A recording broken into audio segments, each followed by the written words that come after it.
All right, and we're back. I love that trippy music they have. When I close my eyes and I try to tune out all the anxiety I have in the world, I'm gonna channel that music. It's very soothing. All right, so we're here. Christina, who are you? What do you do? Tell me. Hi, Renee, and hi, everyone. I'm Christina Heller. It's a real pleasure to be here today. I'm the CEO of Metastage, which is a volumetric capture facility and XR studio based in Los Angeles. We are lucky enough to use the technology developed by Jason Waskey and team over at Microsoft Mixed Reality Capture Studios. And we opened in 2018, so it's been a little over 2 years of making a lot of volumetric projects.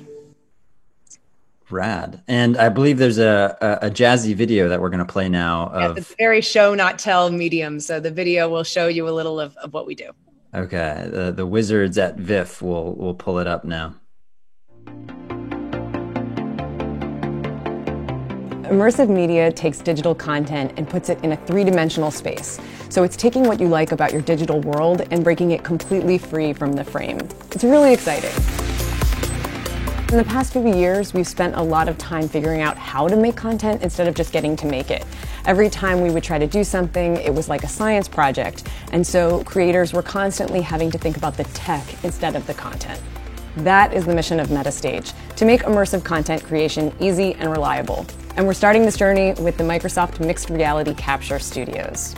Volumetric video is the idea of capturing a person from an array of cameras around them and then creating a 3D model that's animated with that character that captures every nuance of their performance, but it can be seen and walked around and moved in on from any different direction. From there, we process the data to create a high-fidelity, three-dimensional video compressed into a streamable file. The processing is key, because getting a clean capture is a feat, but a lot of people can do that.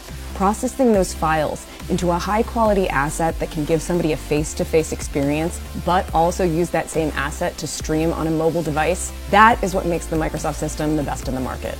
So when we were creating the Blade Runner 2049 experience, we knew we had to have legitimate, authentic human performances. At first, we were terrified at the complexity of putting all this into an in-home app. In the end, it turned out to be very simple. The first day that we did the shoot, we got the results back. We looked at them in our environment. The developers, the engineers, everybody were just kind of blown away by what it was like to actually have a human performance face-to-face for the first time in an immersive media. That human presence brings authenticity to these environments and to the stories that we want to tell and the content that we want to create. Any situation where you need to feel the presence of a performance, whether that's an actor, a musician, or even a training instructor, that's where this technology excels. When I tell people that my company makes holograms, I sometimes have to pinch myself because it's just so cool. People are beautiful. It's time we put them in immersive experiences that way.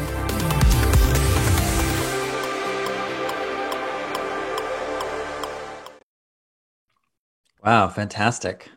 Yeah, holograms. I wanna make some.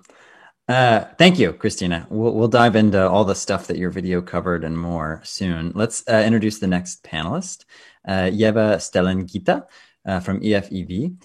Welcome. Tell us who you are and what you do. Hi, Renee. Thank you for having me here. And hi, everyone. So my name is Yava. I'm a co-founder of EFEV. And since 2015, we've been developing volumetric video software for independent creators and studios, which are looking for portable, easy to use, and affordable volumetric capture. Very cool. Thanks. No jazzy video for you, or do we have a jazzy video for you? Yes, we do. Okay. What I said.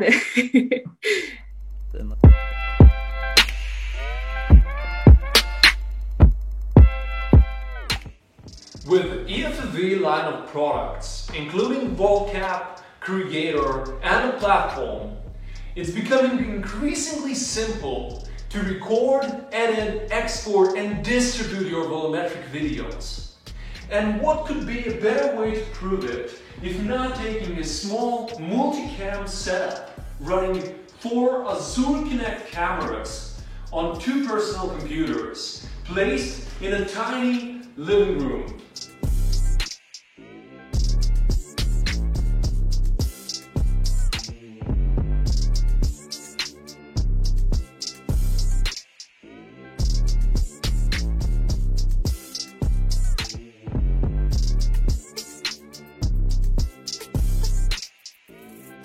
EFEV Creator now has built-in volumetric materials and lighting. When we complete recording, we can move our files to Creator, where we will be able to use tools for cleaning, editing, testing, and exporting.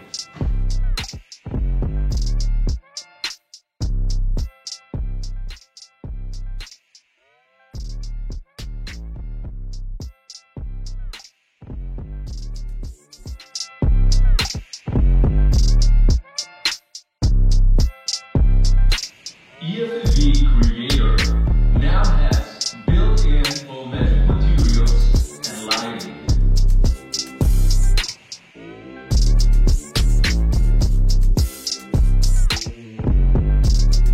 When exporting, use one of our standard formats and a growing number of integrations.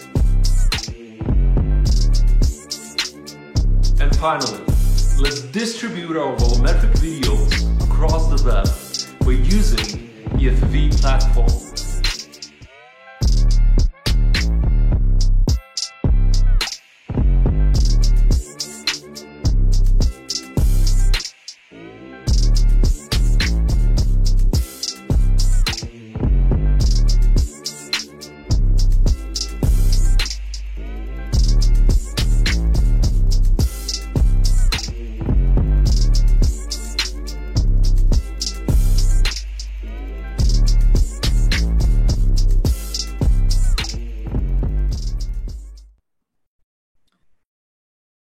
All right. Thank you, Yeva. Jason, who are you? What do you do? Tell us. Hi. Thank you for having me. I am a creative director here at Microsoft, where I work on the mixed reality capture studio team. So we help provide the technology stack that folks like Christina Heller have been able to use to produce fairly high-end volumetric video for a wide variety of platforms. I don't have a video because I think that Christina's video did a really great job speaking sort of to the work that we do.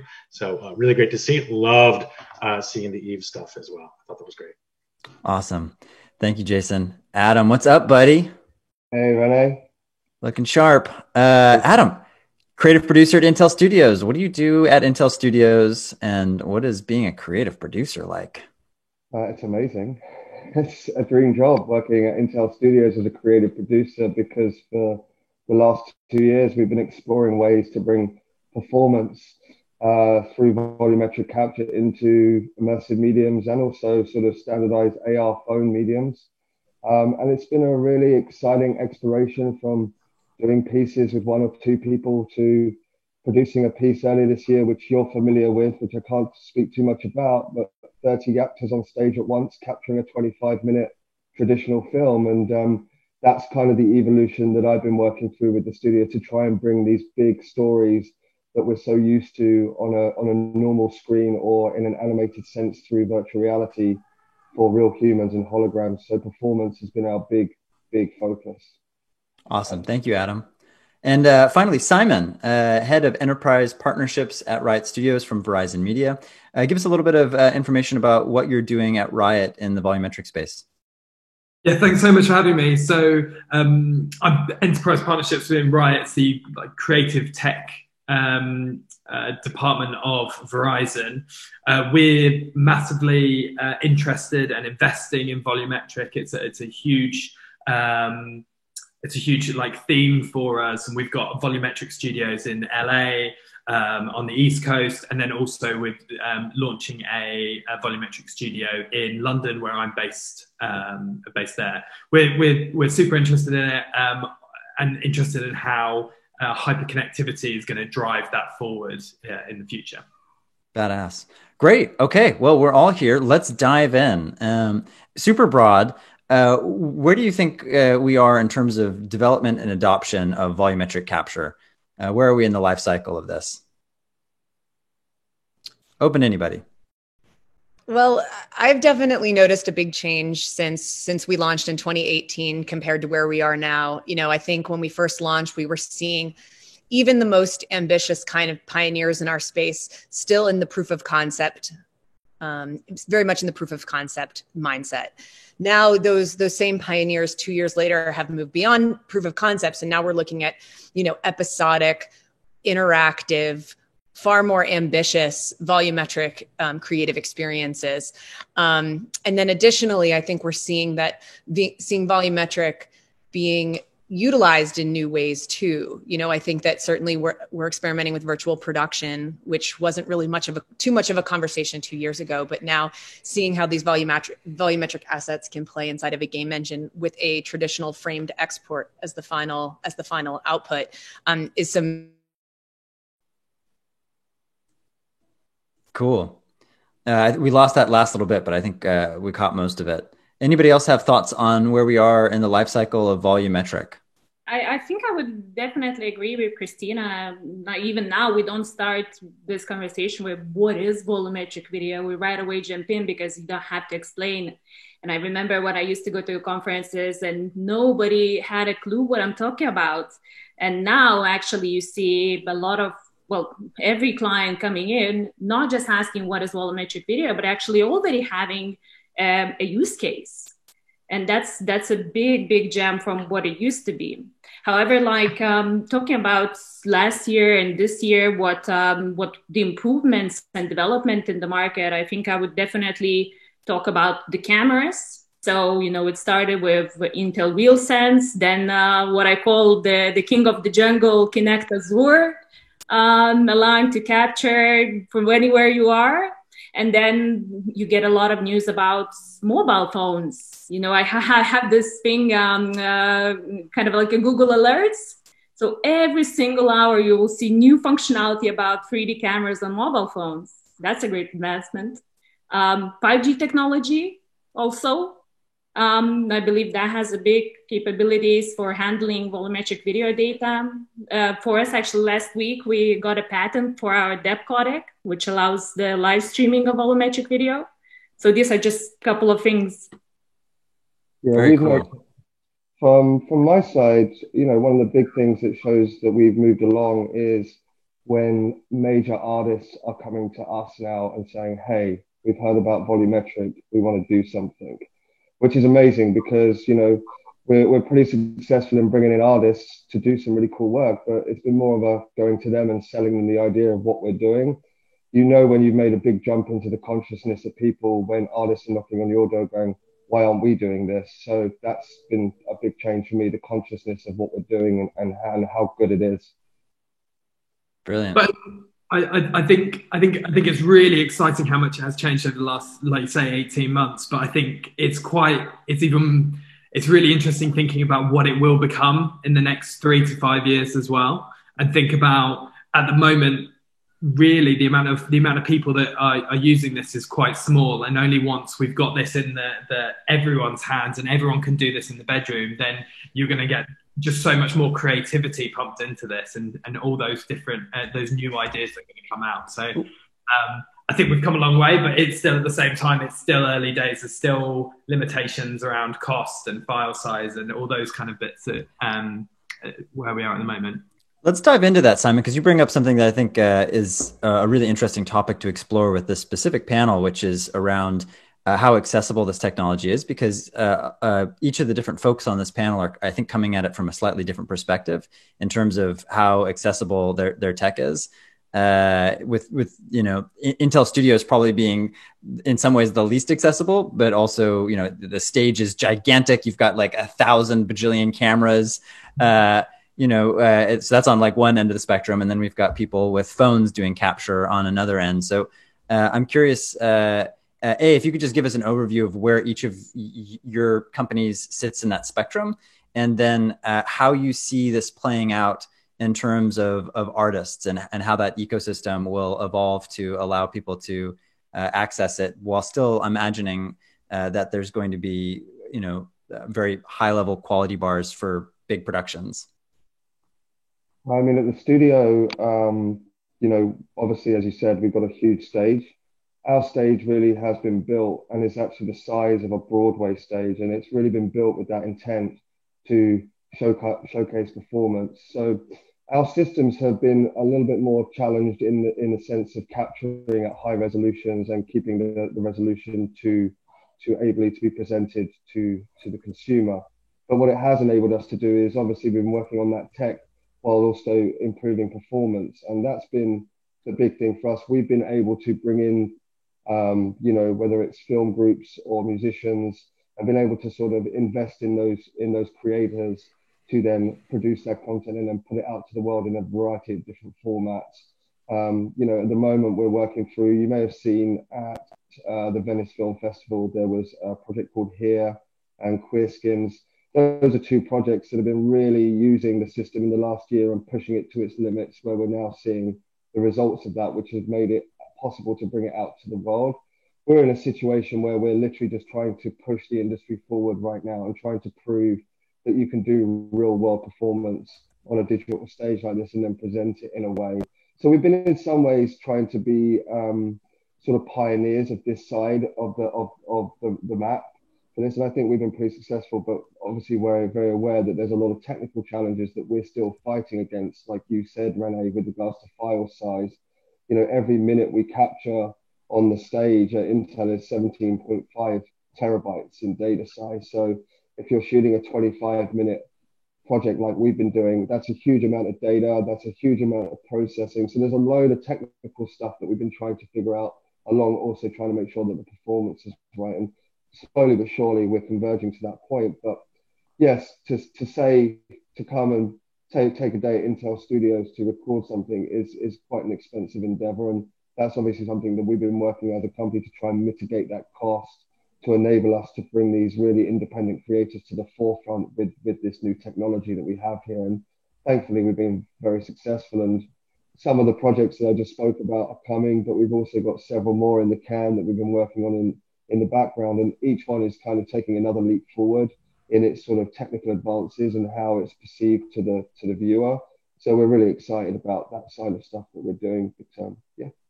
Cool, thanks. Jason, I'm curious, where do you see your studio sitting in terms of inclusiveness for the types of artists that you're wanting to reach out to, as well as just how accessible your technology is?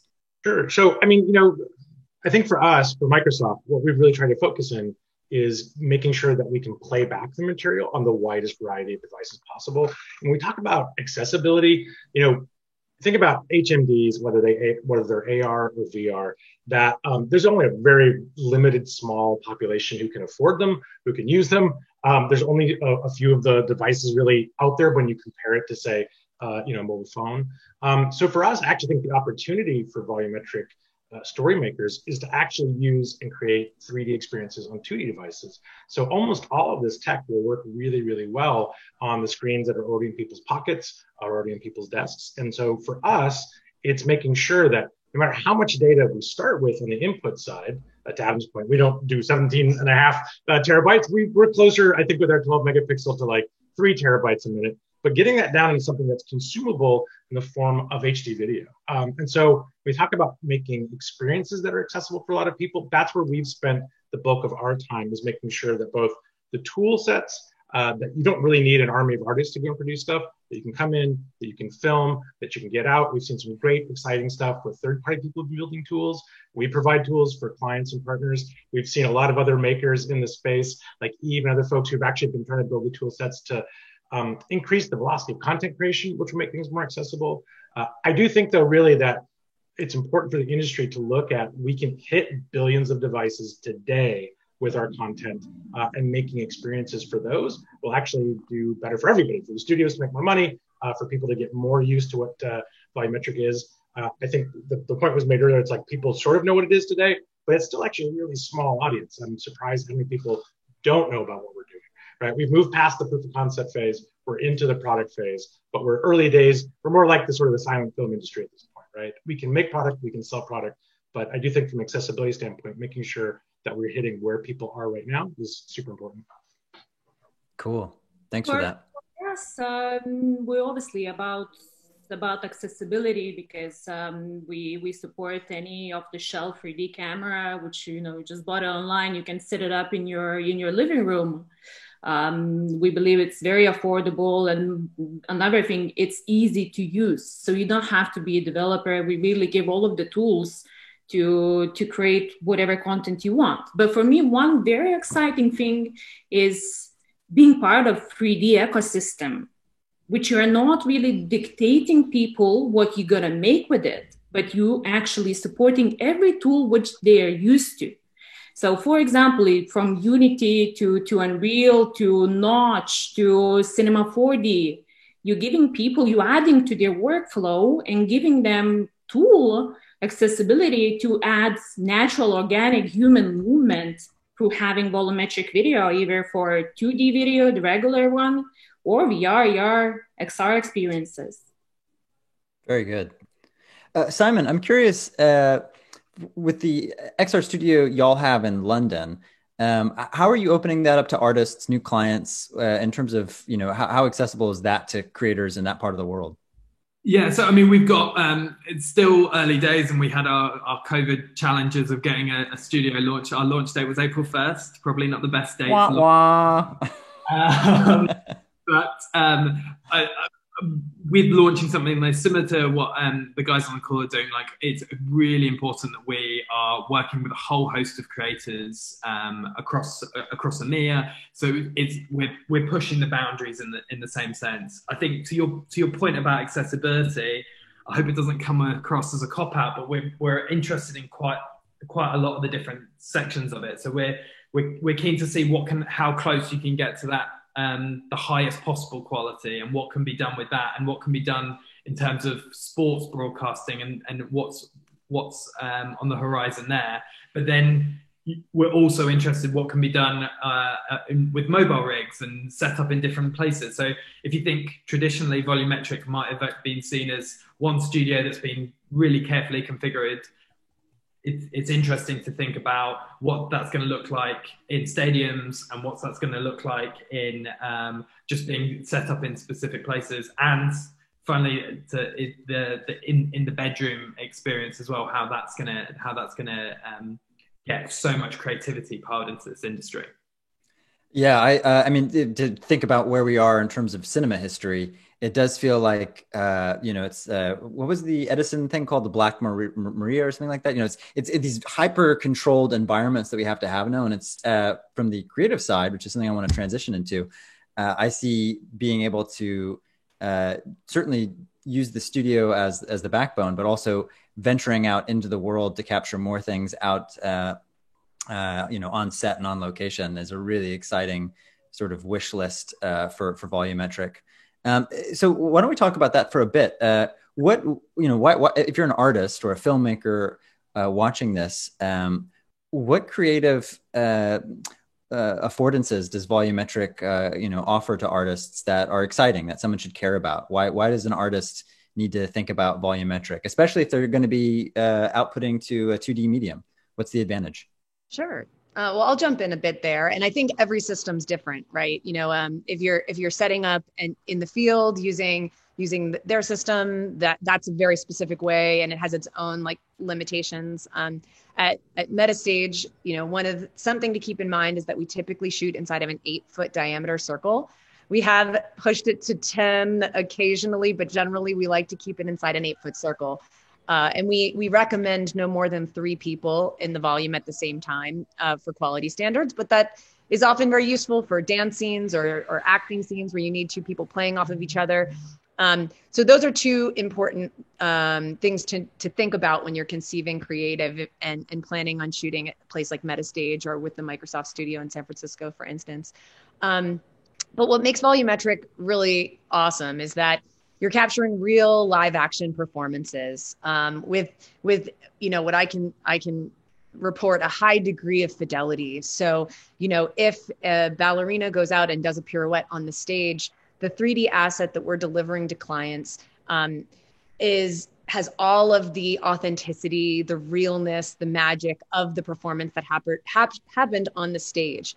And we're delivering it as a fully encoded MP4 container with all of the audio baked into it. So, if you're used to traditional animation, this can be a really exciting addition to your pipeline, because all of the work goes into the production aspect and getting it right on the day. And then at that point, using the plugins that come with our tool set, you basically can just drag it into the game engine, and like magic, you have this real performance inside of an environment or a scene. And it doesn't have the uncanny valley. So, it has that, all of the specialness that a real actor or public figure can bring to something.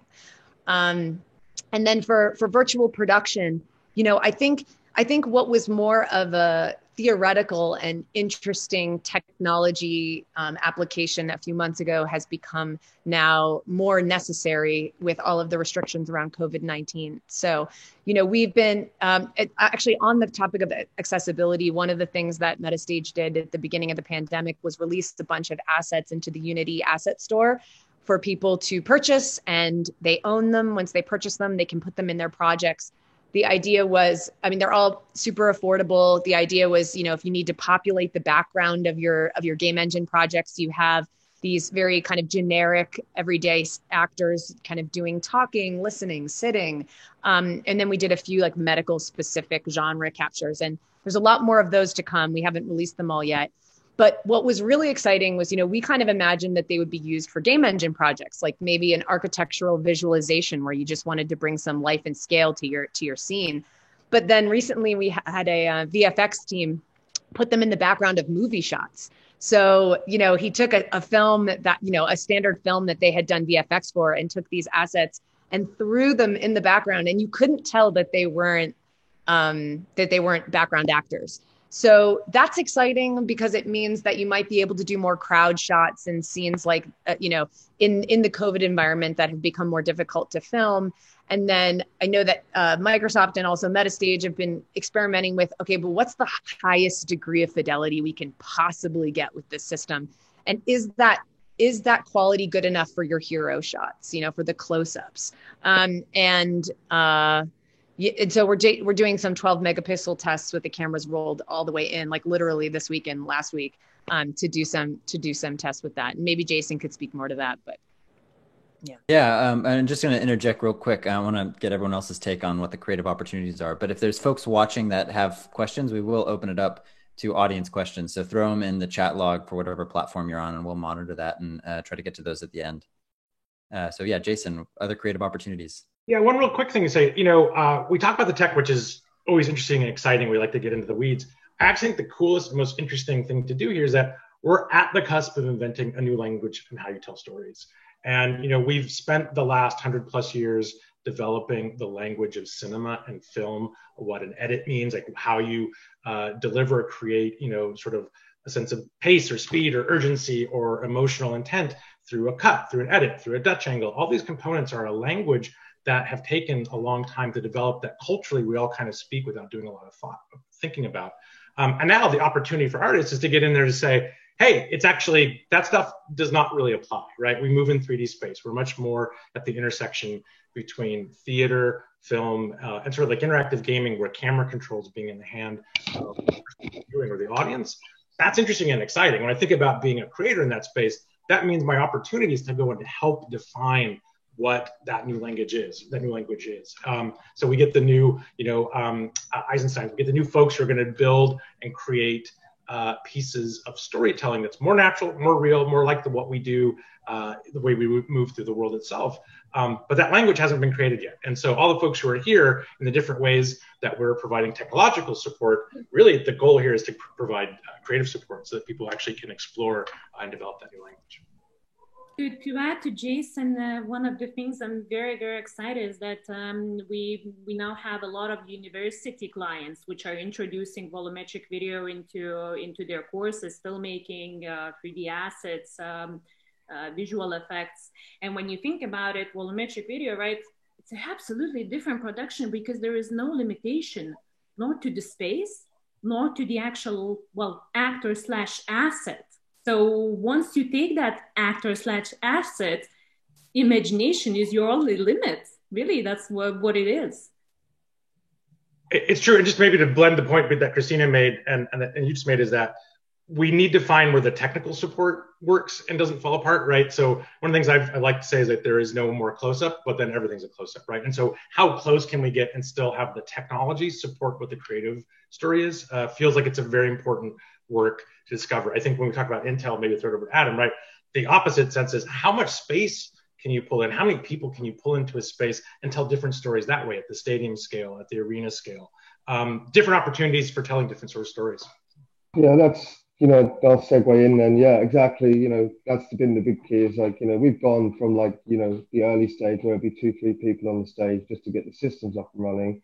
But then we transitioned because we got enough of the system up and running to now start focusing on storytelling. And, it's been amazing to see these stories being told in this space and then have that versatility to basically block in actors in environments in very quick fashion, jump in a headset and check your perspective and make sure that the story is being told in a way that you want. The other thing that we are getting, or artists are looking for, and I'll sort of focus more on musicians here, for those that are getting involved in this and you start working with musicians, no matter how much interesting, cool tech there is and different mediums such as immersive through VR or augmented reality through the phone, the versatility that Volumetric gives you is you can still do traditional media. If you're going to do a music project with a music artist, I can tell you 9 times out of 10, they're going to go, well, do we get to do a music video as well? Well, of course you can. And that's the great thing. You shoot that material, whether it's a linear story or you're just doing grabs of different stuff to put something together. Yeah, we've got projects that we've been working on that, there's going to be a 2D music video. There's going to be an augmented reality piece that comes through the phone. And then there's going to be a virtual reality piece that will probably be more encompassing of everything we were looking to do on the piece. But that versatility is there now, as we've been talking about. We can create the content and then we can deliver it in so many different ways that, everyone gets a piece of the action, really. And artists still get their music video. Cool. We got a question from the audience that I think is good just as like a foundational thing. They're asking, isn't fidelity of the model more a limitation of the 3D graphics technology currently used, polygon counts and so on?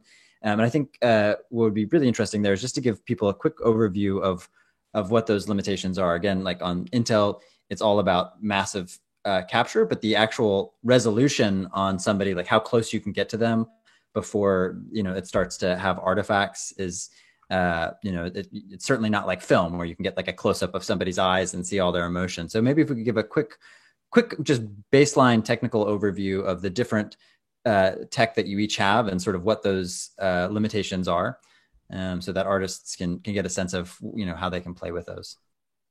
Well, at Intel Studios, we're obviously a point cloud-based system. Our biggest obstacle actually is occlusion on prop-based props in the space.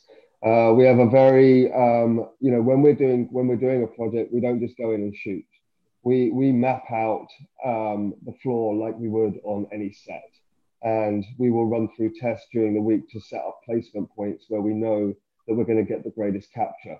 So yes, there is limitations to that, but if you have the preparation right and you have the grid lines drawn out and you know exactly where your performances are going to be happening, you can mitigate those circumstances by that. And then what we do is when we bring the material into the pipeline, where there has been issues with regards to occlusion, we obviously then go through quite an in-depth cleanup process to bring those images back together. So occlusion for us is definitely one of our biggest challenges for sure. And just for folks listening, occlusion is when you have multiple objects and you're not capturing data on certain aspects of one of those because the camera can't see it, basically. Yeah. So, okay. Occlusion is a technical limitation that people should be aware of. So having multiple actors or having multiple props. Exactly. Other things that is like strengths, weaknesses people should be aware of when heading into volumetric. Sure, I'll jump in. I mean, like I said, the 8-foot circle is a good thing to strategize around. Also, hair is a challenge. The system's looking for geometry. And so, unfortunately, any hair that's dangling in the face might glob exactly to the chin and do some things that don't look correct. So I would actually say that honestly, hair is one of the biggest challenges we deal with at MetaStage, because people just don't want to accept that they need to make some compromises on that front, because everybody likes to wear their hair the way they want to wear it. But what we try to do is especially if we're working with celebrities, we look at, we'll Google them and try to find looks that they've already worn and suggest those as looks for the shoot.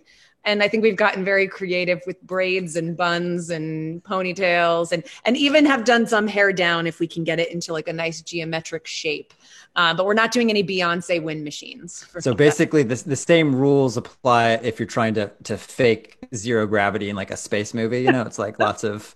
One day I would love to have a coffee with Christina and just talk about the hair and wardrobe issues that we've all experienced over the last couple of years. Because there is an essence where people sometimes don't believe you. You cannot wear your hair like this. You cannot do anything well, and they still turn up thinking it's going to be okay. It's not. I know. This one person insisted on putting fake bangs on the actor.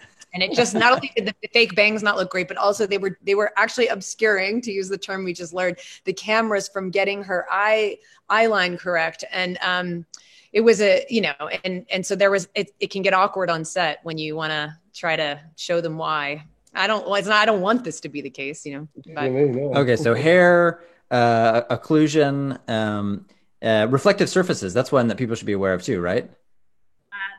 Especially for us, as we are working with off-the-shelf sensors, reflective surfaces, no go. Also, if you are using Kinect Azure, the limitation of the hardware is 30 frames per second. So that's another thing. But in general, I'm very happy that we started developing AI algorithms, which are starting to help with the quality, even if we are using 4 cameras. So that's quite an area which worth exploring. Cool. Well, I'm glad we dived into that, because it's good just to ground people a little bit in where things are at. And this is maybe a transition into the last 5 minutes that we have before we have to say goodbye, which is, wish list. Where do we hope this goes in the near future? What do you want this technology to do and think it ought to be able to do soon? I'm just really excited about more live concert scenarios, because obviously the whole live events industry was decimated in the past 6 months, and there's still a hunger to be able to see your favorite artists and engage with them. And I think that we haven't seen there's still so much that we haven't seen from Volumetric when it comes to the concert activations. We've seen, I think, in the last few months, some really interesting stuff from The Wave and from other virtual concert platforms that are using motion capture and animated avatars. But I'm excited to capture the real person and have them do a performance to their fans using technology. So that would be my wish. What about from Riot Studios' perspective? Yeah, so from me, I think that's a really good point. We're super interested in that, and I think I'm really interested in how hyperconnectivity and 5G and things like that might be able to enable that, and not just enable like a 2D video volumetrically captured, but give that level of interactivity to the user themselves. So on device, people being able to have a 3D world and being able to scan through and change the outlook of whatever's being captured. I think that's a really exciting turning point that I can't wait to become a reality. Brilliant. Adding to what Christina said, I think really a groundbreaking thing during this COVID times was Travis Scott's performance on Fortnite. I think everybody were looking at it, and those who know what is volumetric video, that you want to see the real thing, and that's where volumetric video could play a huge part. So that would be definitely a wish. 5G for sure. Live streaming, yes, please. So we're working on it. Wonderful. Well, we're going to be exploring a lot of these things over the next couple of days. And I know some of you are going to be speaking on multiple panels. I want to make sure that people who are watching have a way of getting in touch with you. What's the best way for folks to reach out? What's the best way for people to engage with you and your companies? You can send us an email at team, T-E-A-M, team at metastage.com, or you can just go to metastage.com. And obviously, we're also on all of the social media platforms if you have a preferred one. Great. All the social media, and you can email us at hello@ev-eve.com. Great. Jason, how about you? What's the best way for folks to get in touch with Microsoft Mixed Reality Studio? Probably the easiest way is through the website. And okay. We'll pick that up. So we have Microsoft.com. I think it's /MRCS is the tiny URL. It should direct straight to our page. Fantastic. We have a studio website in production, but you can find more information about the studio at intel.com, or and we can you can get in touch with us there. It's probably easiest to contact me on LinkedIn. That as well, yeah. Actually, that as well. LinkedIn, Adam Rogers 1 at LinkedIn. I'll be on there.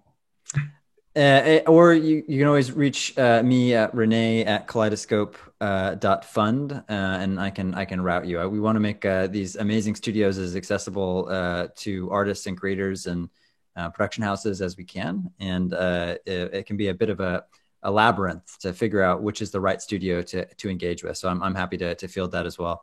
And just to wrap up, I believe in a really fundamental way that capturing the real world volumetrically is going to be a huge part of the media landscape. When I saw the first volumetric capture at Intel, it was maybe 2 years ago, and I'd seen volumetric capture before that, but there was something about watching the fabric on these basketball players' pants that blew my mind, because I'd been seeing so much in the the real-time animated gaming world, and just the way the fabric moved was like, oh my God, your brain sees it. And there's this really there's just something that taps into our lizard brains where you're like, that's real, that happened, that you can't get with anything else. So I'm a big believer, and I think particularly for storytelling, where you need to have an emotional connection with a person, and I think a large part of that is predicated on believing that they're real. I think volumetric does that better than just about anything else. So I'm super excited to explore this over the next 48 hours with everybody on this call, as well as everyone who's watching. Thank you, panelists, for being a part of this. Thank you, Vif. And we'll be on in another 10 minutes for a talk from Jason. So Jason, if you wouldn't mind sticking around on the line, just keep it open, and we'll see everyone back here in 10 minutes. Thank you, y'all. Thank you, Renee. Thank you, everybody. Lovely to see you all. Thank you, everybody. Ciao. Bye.